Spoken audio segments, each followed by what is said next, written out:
Hello friends. देखिए, हम कक्षा 12 के मैथ पढ़ रहे थे और मैथ में चैप्टर 3 जो है आपका अवयव मैट्रिक्स पढ़ रहे थे। तो मैट्रिक्स में चलिए अब हम आगे बढ़ते हैं और देखते हैं अवयव के प्रकार। ठीक, तो अवयव के प्रकार में पहला है आपका स्तंभ अवयव। ठीक है, स्तंभ अवयव। देखिए, इसकी परिभाषा है ऐसा अवयव जिसमें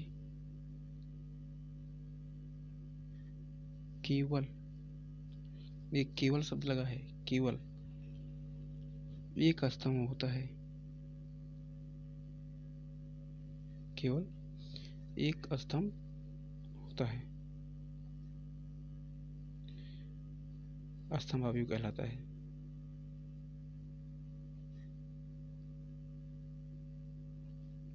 ठीक है,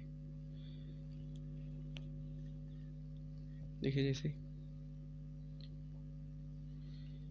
बराबर कोई मैट्रिक्स है, एक ऐसा अवयव जिसमें केवल एक स्तंभ हो, कॉलम क्या हो, केवल एक। यानी कि मान लेते कोई मैट्रिक्स है 2 4 5 6, ये कोई मैट्रिक्स है। ठीक है, अब देखिए इसमें कॉलम कितना है, यानी कि स्तंभ कितना है, खड़ी लाइन केवल एक है, यानी कि C1। स्तंभ क्या है, यहाँ पर एक है। यहाँ पर रो की बात नहीं की जा रही है, रो तो ऐसे इसमें 4 हैं, लेकिन हमें रो की बात नहीं की जा रही इसमें। उसमें किसकी बात की जा रही है, स्तंभ की। केवल एक स्तंभ हो, तो केवल एक स्तंभ है, तो इस प्रकार का मैट्रिक्स क्या होगा, स्तंभ अवयव कहलाता है। चलिए दूसरा देखते हैं, पंक्ति अवयव। देखिए इसे आप समझ गए होंगे। अब इसमें क्या है कि एक ऐसा अवयव जिसमें केवल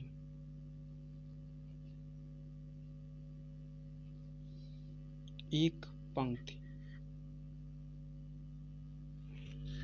जिसमें केवल एक पंक्ति हो, वह पंक्ति अवयव कहलाता है।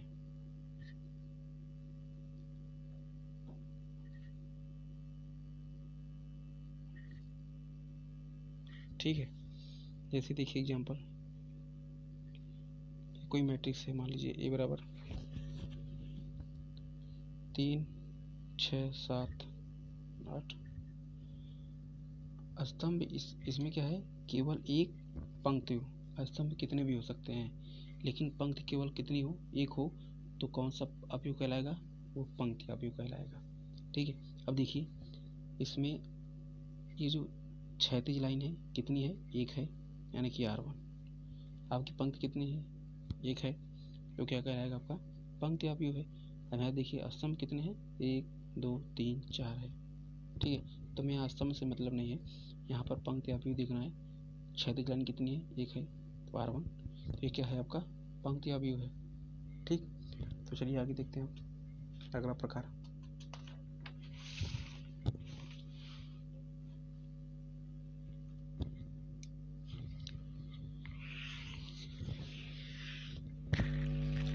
अगला है आपका वर्ग अवयव। तीसरा है वर्ग अवयव।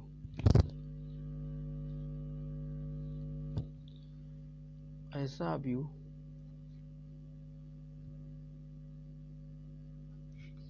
जिसमें पंक्तियों की संख्या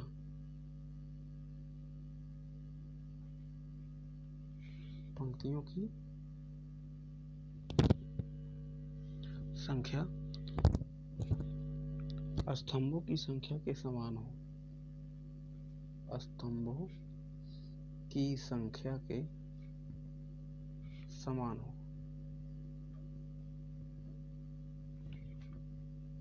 तो ऐसा अवयव क्या कहलाता है, वर्ग अवयव कहलाता है। ठीक है, उदाहरण से समझते हैं इसे। कोई मैट्रिक्स मान लीजिए दे दिया है बी बराबर 1 2 3 4 5 6 7 8 2 6 4 3 और ये 5 3 0 4, ये आपकी मैट्रिक्स दे दिया। ठीक है, तो अब देखिए इसमें ये जो है आपका पंक्ति है, यानी कि R1, ये R2, ये R3 है और ये R4 है। यहाँ पर ये क्या है, कॉलम C1 C2, ये C3 और ये C4। अब देखिए यहाँ पर पंक्ति कितनी है, 1 2 3 4 और कॉलम कितने हैं, 4। यानी कि ऐसा अवयव जिसमें पंक्तियों की संख्या स्तंभों की संख्या के समान हो। यानी यहाँ पर क्या है, अवयव बी में पंक्तियों की संख्या बराबर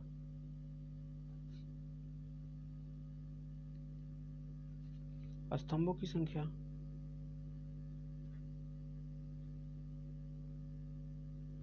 देखिए भाई दोनों बराबर है ना, यहाँ पर देखिए 1 2 3 4, यहाँ पर पंक्ति कितनी है और यहाँ पर कॉलम भी 4 है, समान है, तो क्या होगा, ये वर्ग अवयव कहलाएगा।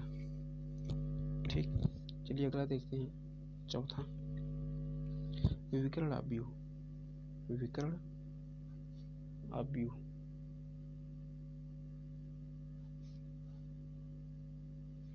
ठीक,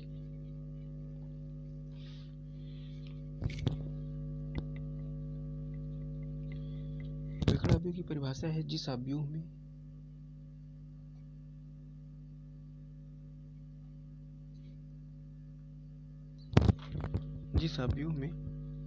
विकर्ण के अतिरिक्त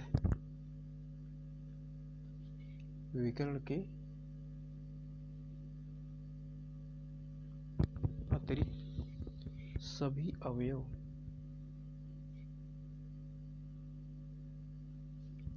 अवयव शून्य हो तो विकर्ण अवयव कहलाता है। ठीक है,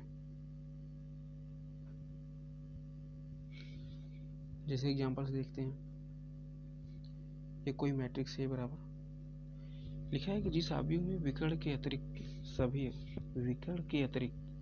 सभी अवयव शून्य हो। ये जो मैट्रिक्स है, ये सभी जो अवयव है सब क्या है, अवयव है। जो विकर्ण है आपका, उसके अवयव शून्य न हो और बाकी सभी क्या हो, शून्य हो, तो आपका विकर्ण अवयव कहलाता है। देखिए जैसे 4 0 0 2, सॉरी यहाँ पर शून्य रहेगा, 3 0 0 0 5। ठीक है, तो देखिए ये क्या है, विकर्ण अवयव है। कैसे, देखिए ये विकर्ण है आपका, और विकर्ण अवयव के अतिरिक्त देखिए सभी अवयव क्या हैं, शून्य है, तो ये क्या कहलाएगा, आपका विकर्ण अवयव। ठीक है, या इस तरीके से, या अगर जैसे एक तरीका और है, जैसे अगर इस तरह से मान लीजिए दे दिया बी बराबर कोई मैट्रिक्स 0 0 5 0 2 0 3 0 0, तो ये भी विकर्ण है आपका, ये भी तो विकर्ण है आपका, क्या है, विकर्ण है। तो विकर्ण के अतिरिक्त क्या है, सभी अवयव शून्य है, तो ये भी क्या है आपका, तो ये भी आपका विकर्ण अवयव है।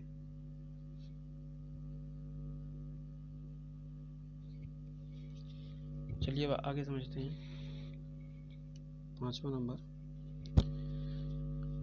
अदिश अवयव। 5वां है आपका अदिश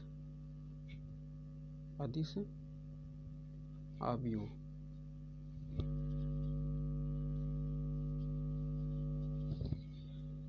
देखिए जो विकर्ण अवयव है आपका, वही अदिश अवयव कहलाता है, लेकिन उसके लिए एक शर्त है कि उसके विकर्णों के अवयव क्या हो, समान हो।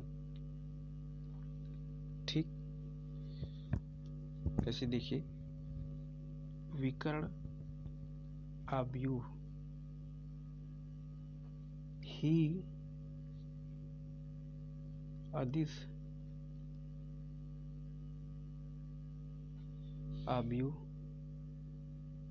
कहलाता है। ये जो अपने विकर्ण अवयव पहले पढ़ा, यही अदिश अवयव कहलाता है, लेकिन उसके लिए एक शर्त है, किंतु या लेकिन उसके विकर्णों यानी कि अदिश अवयव के विकर्णों के अवयव समान हो। जैसे एग्जांपल देखते हैं।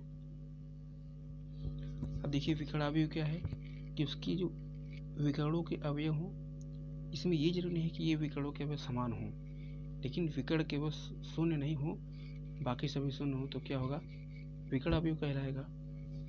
लेकिन अदिश अवयव जो है विकर्ण अवयव ही सदिश अवयव, विकर्ण अवयव ही अदिश अवयव कहलाता है। लेकिन इसके लिए केवल एक शर्त है कि उसके जो विकर्ण हैं उसके अवयव क्या हो, समान हो। तो जैसे मान लेते कोई मैट्रिक्स के बराबर दिया है आपको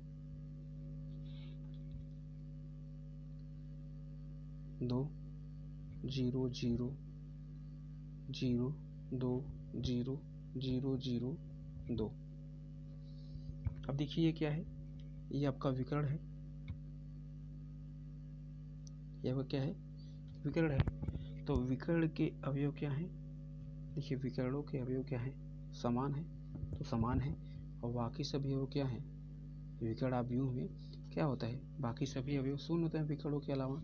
तो विकर्णों के अलावा बाकी सभी अवयव शून्य हैं, और क्या है उसके क्या है, और विकर्ण के अवयव क्या है, समान है। ठीक है, तो ये हमारा क्या है, अदिश अवयव कहलाएगा। इस तरीके से इसे भी लिख सकते हैं, या ये वाला विकर्ण लेकर। ठीक, तो चलिए छठा देखते हैं। छठा नंबर है आपका तत्समक अवयव। तत्समक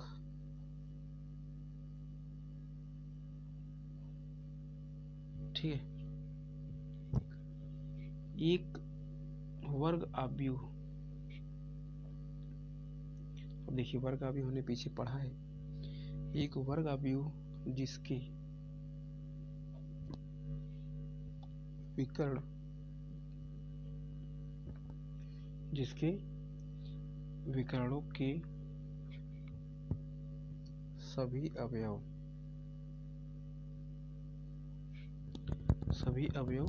एक हों, एक होते हैं, तथा शेष अन्य सभी अवयव क्या हो, शून्य हो। अन्य सभी अवयव क्या हो, शून्य होते हैं।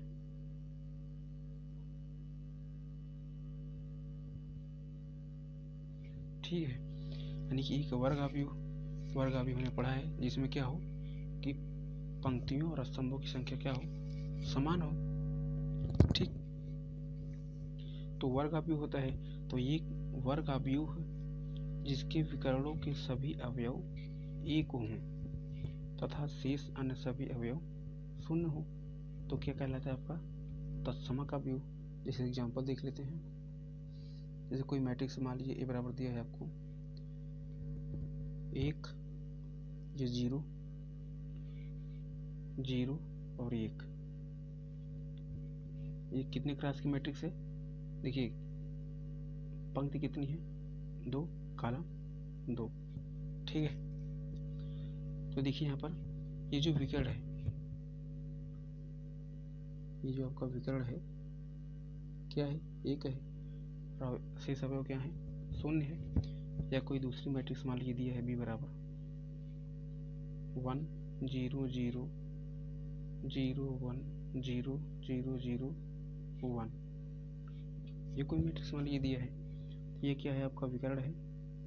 ठीक, ये आपका विकर्ण है। तो देखिए विकर्ण के अवयव क्या हैं, एक हैं, और बाकी सभी क्या हैं, शून्य है। तो देखिए वर्ग अवयव कहा है इसमें, तो वर्ग अवयव देखिए इसमें कॉलम कितने हैं, कॉलम 1 2 3, पंक्ति कितने 1 2 3 समान है, ठीक है, यानी ये 3x3 कोटि की मैट्रिक्स है, ठीक।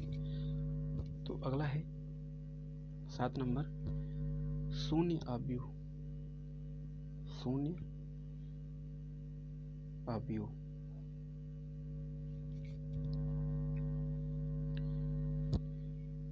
अब इसकी परिभाषा है कि एक अवयव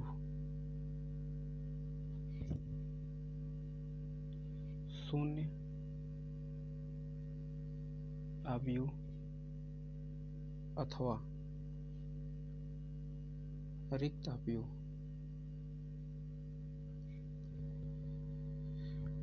कहलाता है यदि इसके सभी अवयव क्या हो, देखिए परिभाषा से पता चल रहा है कि क्या हो, शून्य हो, इसके सभी अवयव क्या हो, शून्य हो, ठीक है। तो क्या कहलाता है वो, शून्य अवयव, सॉरी शून्य अवयव कहलाता है।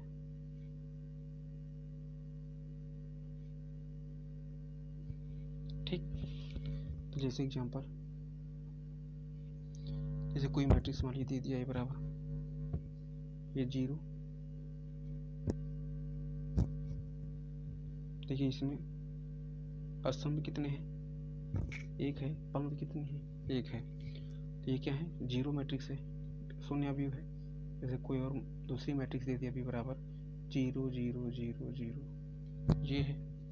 कोई तीसरी मैट्रिक्स मान लीजिए दे दिया 0 0 0 0 0 0, ठीक है, 0 0 0,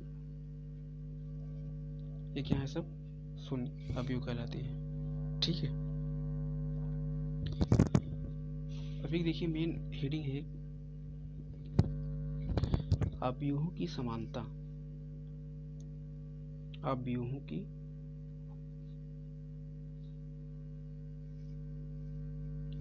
समानता यानी इक्वलिटी ऑफ मैट्रिक्स। देखिए अगर दो अवयव दिए हैं समान कब होंगे, उसके लिए दो कंडीशन है। दो अवयव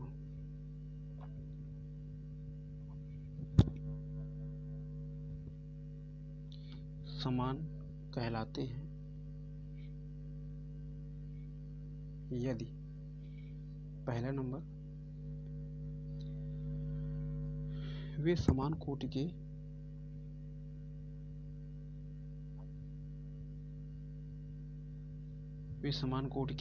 होते हों,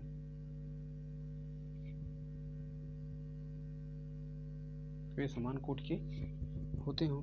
और दूसरा नंबर है कि ए का, मान लीजिए ए मैट्रिक्स ए है और दूसरी मैट्रिक्स बी है, तो ए का प्रत्येक अवयव ए का प्रत्येक अवयव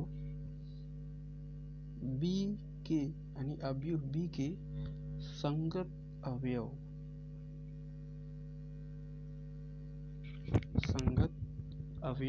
के समान हो। देखिए संगत अवयव के समान हो, देखिए इसे समझते हैं उदाहरण के माध्यम से। देखिए जैसे एग्जांपल दे दिया, मान लीजिए पहला एग्जांपल है,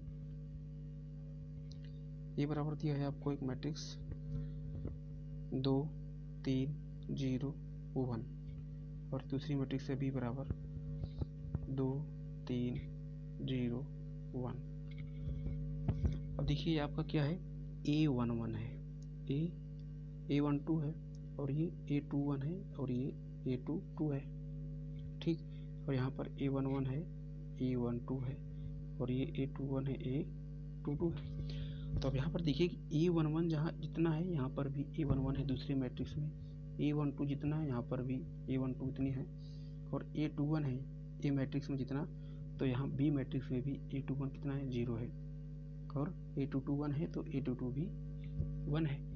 यानी ये क्या है, ए और बी समान है और इसका जो प्रत्येक अवयव है देखिए संगत का मतलब इतना है कि जो A11 की यहाँ जो वैल्यू है A11 की वैल्यू यहाँ भी होना चाहिए, इसी के संगत। ठीक है। और देखिए जो पहली कंडीशन देखिए ये भी फॉलो करेगा क्योंकि समान कोड के होते हैं।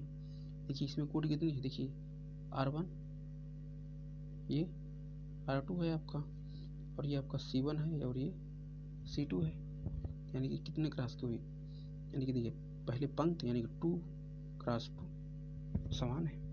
देखिए यहाँ भी ये R1 है, ये R2 है और ये आपका C1 है और ये C2 है, यानी ये 2 क्रॉस 2 मैट्रिक्स हुई।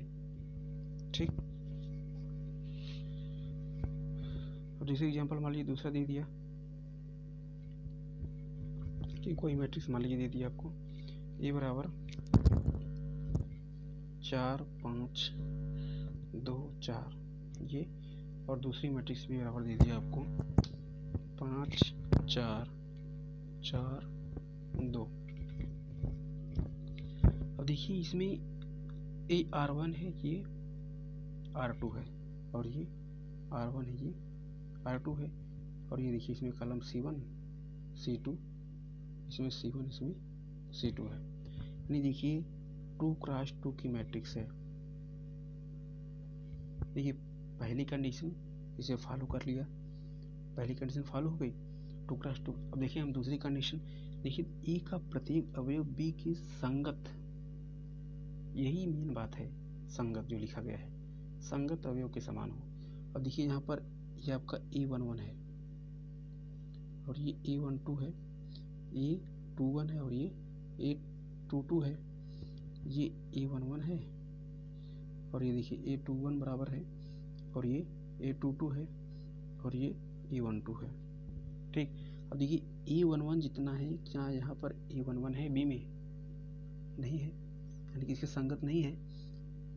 देखिए A12 मैट्रिक्स ए में 5 है, A12 मैट्रिक्स बी में क्या है 4 है, ये भी समान नहीं यानी कि संगत नहीं है इसके, इस तरह से ये भी नहीं है। तो क्या हो जाएगा यहाँ A does not equal to B, तो क्या हो जाएगा ये कौन सी, यानी ये जो अवयवों की समानता है कंडीशन इसको फॉलो नहीं कर रहा है, जो फॉलो नहीं कर रहा है तो ये A बराबर B के, भले ही देखिए एलिमेंट क्या है इसके जो अवयव हैं, देखिए जो इसमें एलिमेंट है 4 5 2 4, इसमें भी देखिए वही एलिमेंट है, लेकिन जरूरी है कि उसके जो प्रत्येक अवयव हैं उसके मैट्रिक्स ए के प्रत्येक अवयव बी के संगत अवयव के समान हो, लेकिन ये कंडीशन नहीं फॉलो हो रहा है, यानी ये क्या हो जाएगा a does not equal to b. ठीक। जैसे एक एग्जांपल देख लेते हैं आपका,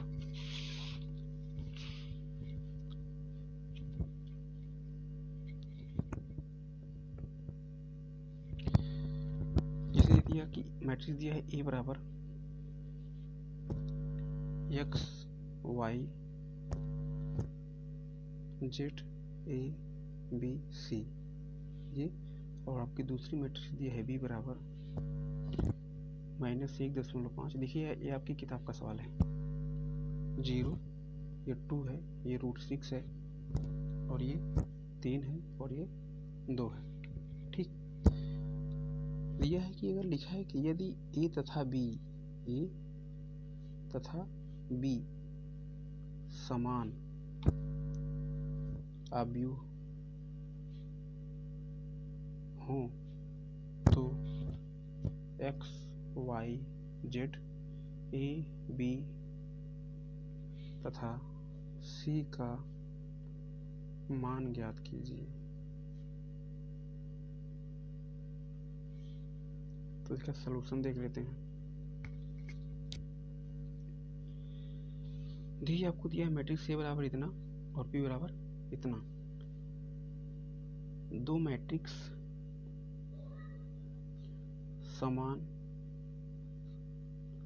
समान होते हैं यदि, देखिए मैं कंडीशन फिर से लिख दे रहा हूँ, ठीक है, ताकि आप लोगों को समझ में आ जाए। यदि पहली कंडीशन क्या है इसकी कि वे समान कोट के होते हों, वे समान कोट के होते हों। और दूसरी कंडीशन है कि जो मैट्रिक्स ए है ए का प्रत्येक अवयव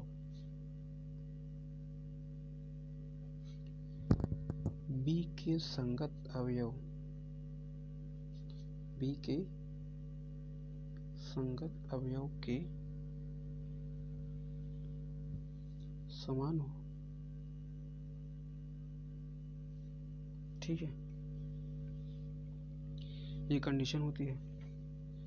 तो क्या हो जाएगा, देखिए इसमें लिखा है ए तथा बी क्या है, सवाल में दिया है आपको, ए तथा बी समान अवयव है, यानी जब समान है ए बराबर बी है तो क्या हो जाएगा, that is X Y A Z A B C, ये बराबर इसके हो जाएगा -1.5 0 2 √6 3 2। अब देखिए समान अवयव हैं तो समान अवयव में क्या होता है, A11 बराबर हो जाएगा इस मैट्रिक्स के A11 के बराबर, यानी इम्प्लाई दैट हो जाएगा। देखिए समान दिया है कि ए तथा बी समान अवयव हैं, जब समान अवयव है तो पहले मैट्रिक्स का जो A11 है तो दूसरे मैट्रिक्स का जो A11 है दोनों क्या होंगे, बराबर होंगे, और A12 बराबर होगा इसके A12 के, और ये A21 इसके बराबर, A22 इसके बराबर, और ये इसके बराबर, और ये इसके बराबर। तो ये हो जाएगा, देखिए x बराबर -1.5 और y बराबर देखिए क्या हो जाएगा 0, और हो जाएगा z बराबर आपका 2 हो जाएगा, और a बराबर हो जाएगा √6, और b बराबर हो जाएगा आपका 3, और c बराबर 2। ये हमारा राइट आंसर हो गया। ठीक है, इस तरह से हम सवाल लगाएंगे। तो अगले वीडियो हम पढ़ेंगे आपकी एक्सरसाइज का सवाल। ठीक, तो मिलते हैं फिर अगले वीडियो में, तब तक के लिए जय हिंद।